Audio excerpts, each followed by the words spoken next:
Alam mo ba na bawal magbukas ng payong sa loob ng bahay?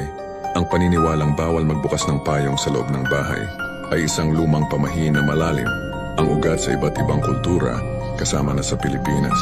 Bagamat walang siyentipikong basehan, ang takot sa malas o kamalasan ang pangunahing dahilan kung bakit ito umiiral.